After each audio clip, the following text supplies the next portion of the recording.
ڕێز و سڵاو بۆیەوە بینەرانی خۆشەویستی تەلەڤیزیۆنی کۆمەڵە بە یارمەتی هاوڕێیانی هاوکار ماتوینەتەوە خزمەتان بۆ پێشکەشکردنی گەشتێواڵەکانی سەر لە بەیانی ئەمڕۆی چوارشەممە. سەرەتا سەردێڕی چەند هەواڵ. چالاکی تەبلیغی بە مەبەستی ڕێزگرتن لە یادی هاوڕێ دکتۆر جەعفەر شەفیعی. ناڕەزایەتی خوێندکارانی زانکۆی یەزدانپەنای شاری سنە. سەپاندنی حکمی زیندان بەسەر 4 بەندکراوی سیاسی خەڵکی شاری ئابدانان. برینداربوونی 12 قوتابی لە شارستانی نەغەدا و ناڕەزایەتی خانەنشینکراوانی سەنعەتی نەوت لە ئاهواز.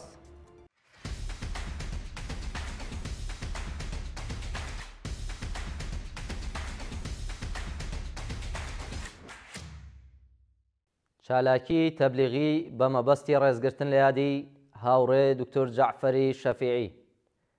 ڕۆژی سێشەممە ڕێکەوتی 6 خەزەڵوەر کۆمەڵێک لە تێکۆشەران و لایەنگرانی کۆمەڵە و حەزبی کۆمۆنیستی ئێران لە چالاکیەکدا یادی عزیزی هاوڕێی گیانبەخت کردو دکتۆر جەعفەر شەفیعیان بەرز ڕاگرت.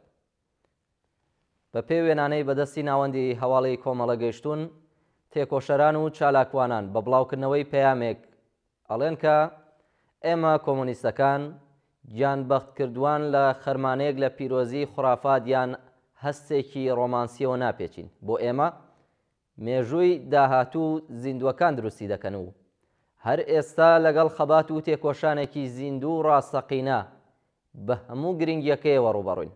بەڵام هەر لێرەدایە کە سەر لە نوێ یاد و بیرەوەری هاوڕێی گیانبەخت کردو دکتۆر جەعفەر شەفیعی بۆ ئێمە زیندوو دەبێتەوە، نەک هەر لەبەرەوەی کە ئەمڕۆ جێگای ئەو لەو نەبەردە سەخت و ئاڵنگاریە سیاسی و کۆمەڵایەتیەی کە لە بەردەم کۆمەڵە و حەزبی کۆمۆنیستدایە زۆر خاڵیە، بەڵکو لە بنەڕەتدا لەبەر ئەوەی هەموو ئەو کەسانەی کە لە نێو ئێمەدا دەیانەوێت خۆیان لە هەناوی خەباتی چینایەتی کرێکاران و زەحمەتکێشان و ستەم لێکراوانی کۆمەلگادا ببینەوە، هەموو ئەو کەسانەی کە ئامانجیان بریتی بووە لەوەی کە بە هەموو تواناوە بەشداریەکی جددی لەم بزوتنەوە کۆمەڵایەتیەدا بکەن، بەحەق ڕێز لە یەکێک لە شەریفترین و شێلگیرترین تێکۆشەری ئەم ڕێبازە دەگرن و لەوەش گرنگتر ئیلهامی لێوەردەگرن.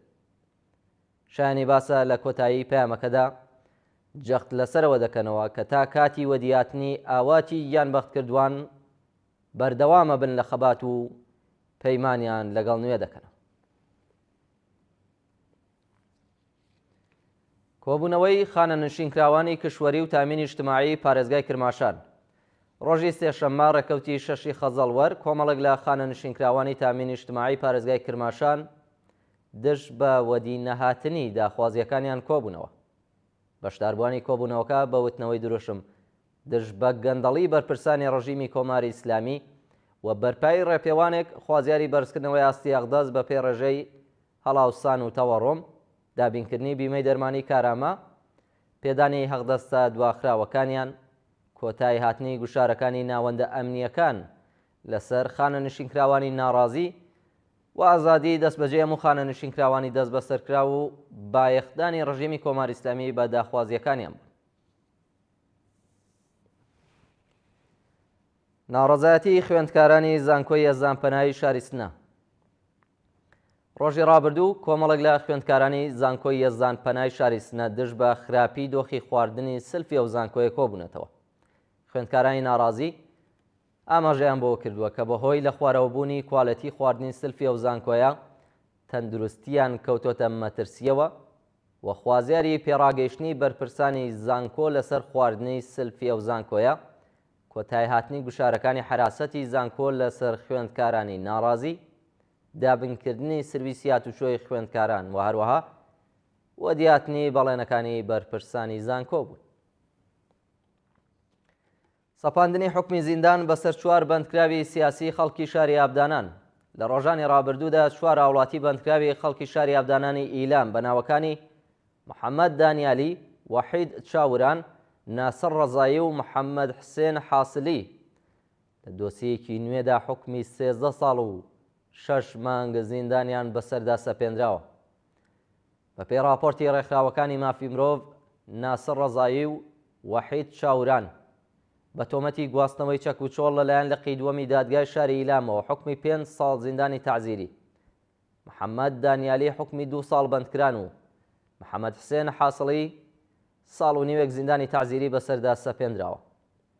هەروەها شایانی باسە کە ئەم شایانی باسە کە 3 کەس لەم هاوڵاتیانە بەناوەکانی ناسەر ڕەزایی، وحید چاوران و محەممەد حسێن حاسڵی کە لە دەست بە سەرکراوانی شۆڕشی ژن ژیان ئازادی بوون، پێشووتر هەر یەک لە دۆسیەکی جیاوازدا حکمی 12 ساڵ زیندان و دوورخستنەوە بۆ زیندانی کرمان، مەشەد و زاهێدان بەسەریاندا سەپێنراوە.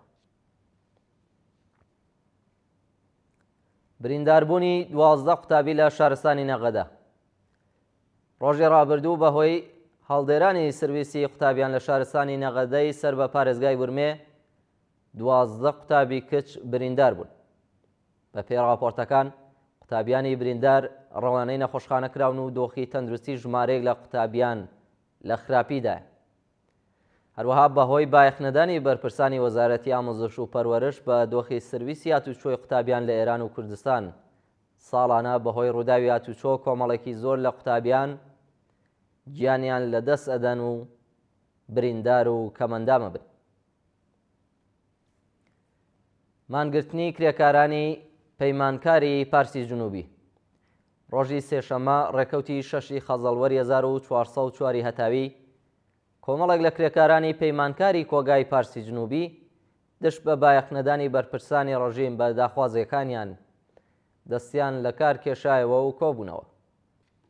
مانگرتووان بە وتنەوەی دروشم دشت بە پێنەدانی یەغدەست و مەزایە دواخراوەکانیان ئاماژەیان بەوە کردووە کە سەرەڕای بەڕێوەبرنی دەیان کۆبوونەوە لە مانگەکانی ڕابردوودا بەرپرسانی ڕژیمی کۆماری ئیسلامی نەک تەنیا بایەخ بە داخوازیەکانیان نادەن، بەڵکو کۆمەڵێکی زۆر لە کرێکاران لەلایەن هێزانیەکانەوە ڕەشەی دەرکردن لە سەرکار یان سازکردنی دۆسییان لێکراوە. لە درێژەی کۆبوونەوەکەدا کرێکاران جەخت لەسەرەوە دەکەنەوە کە تا کاتی وەدیهاتنی داخوازیەکانیان بەردەوامە بن لە ناڕەزایەتی و داوایان لە کرێکارانی دیکەی شرکەتی نەوت کردووە کە پەیوەست بن بە ناڕەزایەتیەکانیان. کۆبوونەوەی ناڕەزایەتی پەرستارانی یاسووچ. ڕۆژی ڕابردوو پەرستارانی شاری یاسووج دشت بە پێنەدانی کارانە و کەمبوونی هەقدەستەکانیان لە بەردەم زانکۆی زانستە پزیشکیەکانی ئەو شارەدا کۆبوونەوە. بەشداربوانی کۆبوونەوەکە ئاماژە بەوە دەکەن کە بۆ ماوەی زیاتر لە 7 مانگە هەقدەست و کارانیان وەرنەگرتووە و بە وتنەوەی دروشم دشت بە گەندەڵی بەرپرسانی ڕژیم خوازیاری بەرزکردنەوەی ئاسیەغدەست بە پێی ڕێژەی تەوەڕووم وەڵاوسان دابینکردنی بیمەی دەرمانی کارامە، پێدانی کارانە، هەقدەستە دواخراوەکان و ئیزافەکاری، کۆتایی هاتنی جیاکاری لە هەقدەستەکان و هەروەها بایەختانی بەرپرسان بە داخوازیەکانی پەرستاران بوو. و دوایین هەواڵمان سەبارەتە بە ناڕەزایەتی خانە نشینکراوانی سەنعەتی نەوت لە ئەهواز. ڕۆژی سێشەمە 6 خەزەڵوەر کۆمەڵێک لە خانە نشینکراوانی سەنعەتی نەوت دشت بە بایەخنەدانی ڕژیمی کۆماری ئیسلامی بە ژیان و معیشەتیان لە بەردەم بینایی سندوقی خانە نشینکراوانی سەنعەتی نەوت لە شاری ئەهواز کۆبوونەوە. خانە نشینکراوانی ناڕازی بە وتنەوەی دروشم دشت بە وەدیناتنی داخوازیە دواخراوەکانیان ئاماژە بەوە دەکەن کە بەهۆی کەمبوونی هەقدەستەکانیان و دابین نەکردنی بیمەی دەرمانی بۆیان دۆخی ژیانیان لە خراپیدایە و خوازیاری پێدانی هەقدەستە دواخراوەکانیان، دابینکردنی بیمەی دەرمانی کارامە، کۆتایاتنی گوشاری ناوەندامنیەکان لەسەر خانە نشینکراوان و هەروەها ئازادی دەستبەجێی خانە نشینکراوانی ناڕازی دەست بەسەرکراو بوو. بینەرانی خۆشەویست، ئەوەی پێشکەشتان کرا گەشتی هەواڵەکانی ئەمڕۆ بوو. کات و ساتێکی خۆش بۆ هەموو لایەک.